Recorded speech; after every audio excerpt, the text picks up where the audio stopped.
Honorable Committee is a petition written on behalf of the petitioner by the law firm of TV, Ramnap & Co., and signed by Mr. Temzeng Ramnap, Esquire. Pursuant to this petition, we are here today. Our statement, which is signed and filed today before the committee, is before the committee. Attached to that statement are five still images marked annexures A, B, C, D, and E, respectively. Mr. Chairman, these pictures capture important moments in this petition. Annexure A is the still image of when the Chairman, Code of Conduct Tribunal, Mr. Danladi Umar, instructed one of his aides to slap our client, Mr. Sargwak, seated here. If you look closely at that still image, you will see the Chairman, Code of Conduct Tribunal pointing his finger and giving an instruction to one of his aides who is wearing a kaftan. You will also see the hands of the aide of the Chairman, Code of Conduct Tribunal, Mr. Umar, slapping or hitting the head of Mr. Sargwak, our client.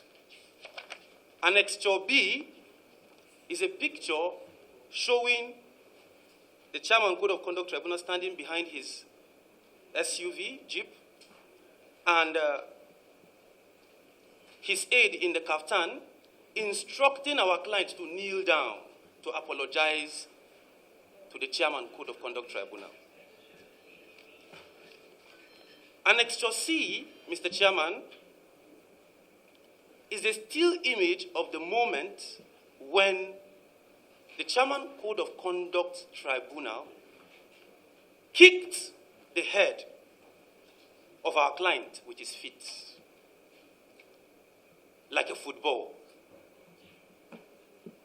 That kick, that vicious assault, gave rise to the picture in Annexure D, the injury our client suffered on his lips as a result of that kick.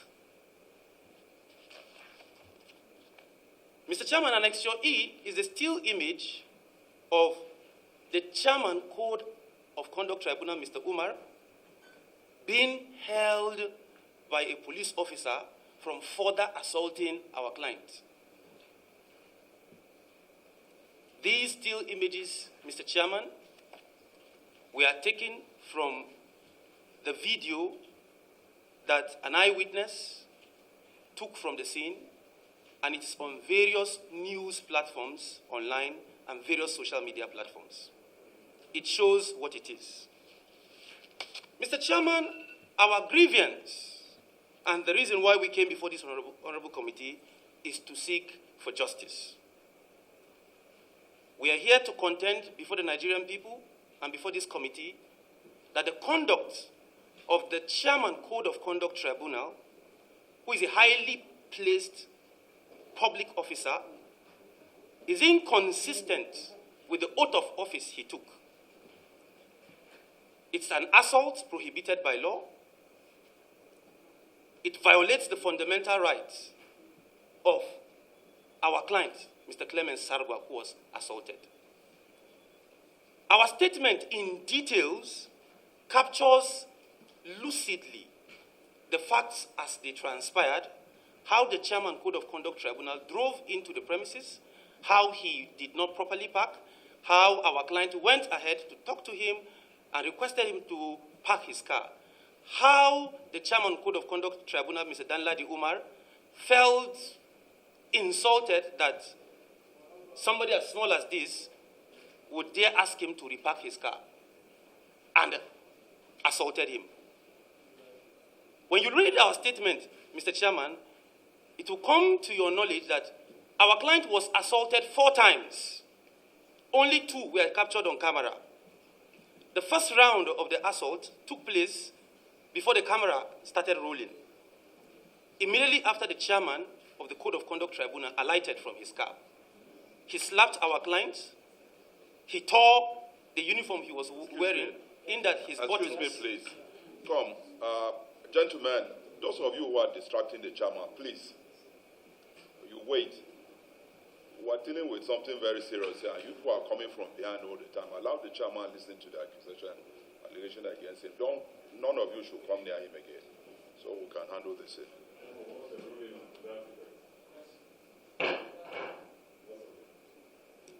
As the committee pleases. As I was saying, Mr. Chairman, our client was assaulted 4 times. The first assault came directly from the Chairman Code of Conduct Tribunal. Then the cameras were not rolling.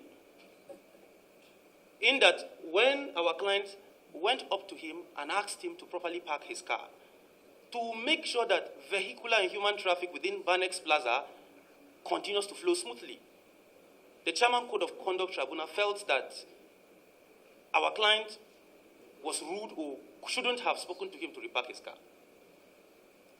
The Chairman Code of Conduct Tribunal assaulted our client and slapped him, jacked him by his uniform, and some of the buttons on his uniform fell off. He asked his aide, whom they came to that plaza together, and his aide physically assaulted our client. Our client left, ran, called his head guard. The head guard came, saw that indeed the Chairman Code of Conduct Tribunal had not properly parked, and because he was helpless, he could not do anything, he went and called the supervisor of the plaza. One of the major challenges we are facing, Mr. Chairman, is that many eyewitnesses who could have come before this tribunal, before this committee to testify, don't want to come because they have already been intimidated by security agents, the police and the DSS. They would not want to even talk to you about this subject matter. The next assault that took place was after the Chairman Code of Conduct Tribunal was accosted by police from within the Banex Plaza, and the Banex Plaza police invited him to have a conversation with him where this matter will be amicably settled in the office, and he turned them down. And that was when he sent that his security be called. He sent his aide that they were in the vehicle together.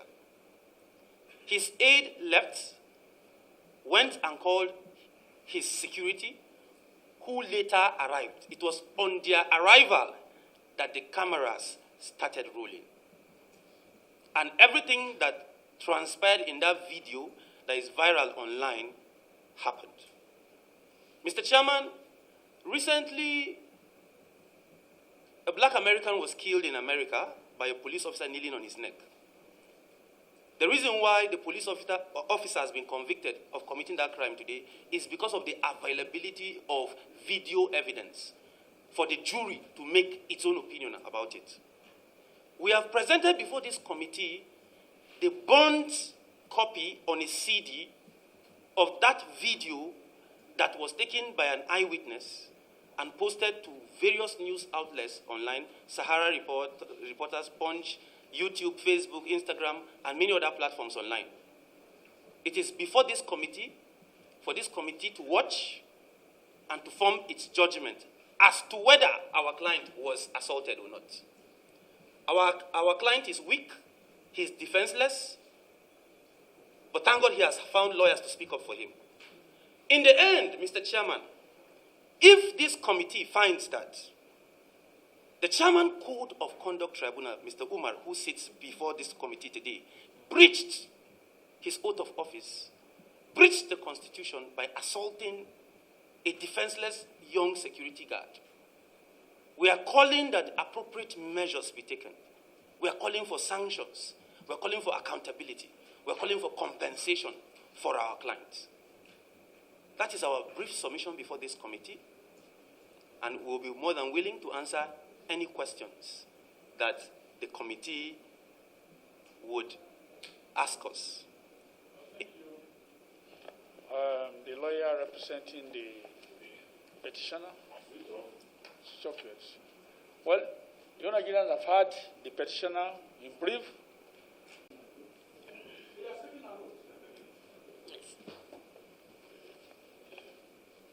Thank you, Mr. The distinguished chairman of this distinguished committee.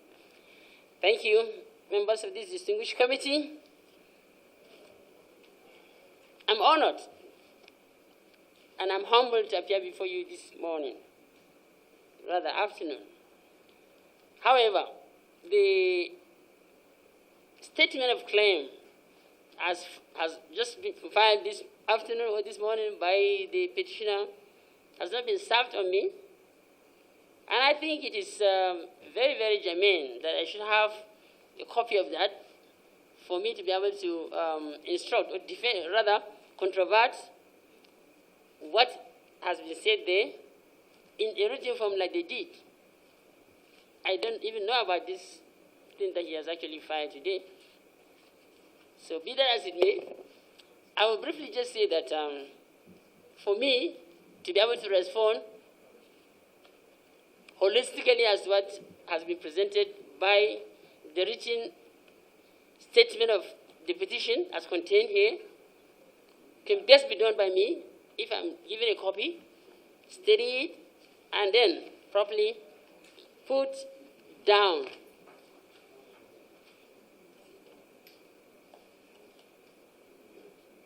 Okay, then properly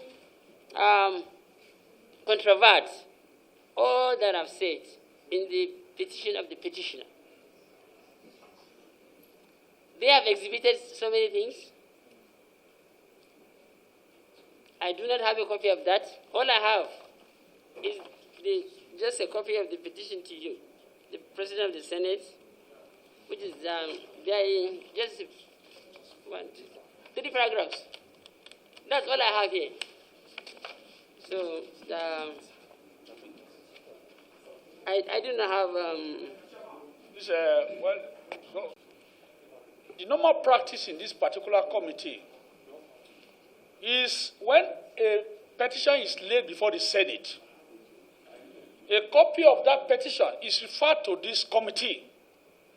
And when we are inviting respondent, a copy of that petition is the duty of the clerk of the committee to forward it to the respondent. The onus is not on the petitioner to forward it. It's not the court of law. This is the court of the people. Court of the people in the legislature. So the question is that we ask my committee clerk, because before anybody can be invited before this committee, a copy of the petition will forward a letter of invitation. And not less than 7 days notice is given. So we will now ask Justice Umar whether the invitation of this committee is accompanied by the petition laid before the Senate. It is not the duty of the petitioner. In most cases, petitioners are whistleblowers who doesn't want to be seen at all. When we have the copy of the petition before the Senate, the clerk of the committee attach a copy of that petition with letter of invitation. So our question now is, sir, the invitation given to you by the clerk of this committee, was it accompanied with a copy of the petition laid before the Senate of Federal Republic? Yes or no? If it is now no, then we now say, okay, let's give it up to come back again. But if it is no, if it is yes, that we have already served, what other information does he need to? Because the petition laid before the Senate is what we have sent to you. So the question is for you, sir. The petition, the letter of invitation sent to you to invite you today, was it accompanied with the letter of invitation? A copy of the petition, yes or no? That's it. The letter of invitation from this distinguished committee is only accompanied by the petition, by the concise, or just an excerpt of the petition by TV Ramnat, but does not accompany, it's not accompanied with the statement of the petition, the statement of claim, which they now have said they have exhibited 4 videos. 2 in slow motion and 2 in actually normal. That has not been served on me. And that it contains the fundamental information which transpired. This data petition is it's just about how many? Very brief. Does not contain anything. It's just about just 3 paragraphs or so. So the details or the statement of account, the statement of a claim of the petitioner has not been served on me, and that is what is most important to me. He has requested for 1 week. But I don't know our position in the Senate, whether we'll be in session this week. We are vacating on Thursday. We are vacating on Thursday, but we'll give him 2 weeks. 2 weeks. Because senators will vacate next week. But members of this committee are committed members to serve Nigerians. Because this is a sensitive case. And we believe Nigerians will listen, will watch us. So in order not to make it a nonsense appearance when senators are not available, I will seek the judgment of my colleagues that after breaking for 1 week, we should come and attend to this matter before Nigerians. So we give him 2 weeks. When? 2 weeks is when? So that if we have 1 week break, then we come back to attend to this matter. Date, sir. I wish to say 2 things very briefly. The first thing I would like to say is a request or an application before this committee. I know this committee is not a court, but I am making this application that this committee should pass a resolution restraining, or that the police and the DSS should not harass, intimidate, disturb anybody connected to this case, directly or indirectly. And the second one is just a brief explanation on the little mix-up we had here. Mr. Chairman, we received this letter on the 27th of April, very late, and that's the letter of invitation on the 27th day of April. That was a Tuesday, and we only had Wednesday, Thursday, and Friday to work on this. Yesterday was a public holiday. That's the only reason why. And in the letter it said, you may wish to note that oral, written, and material evidences will be accepted in your presentation.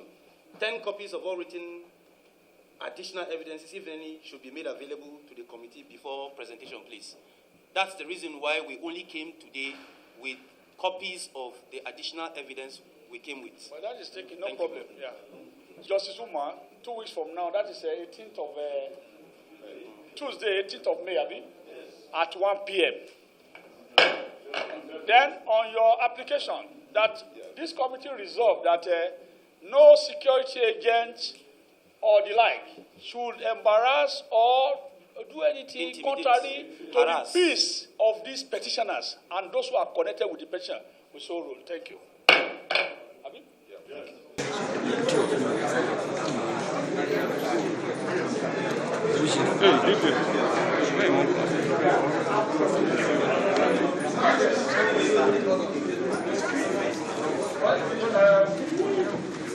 Hey,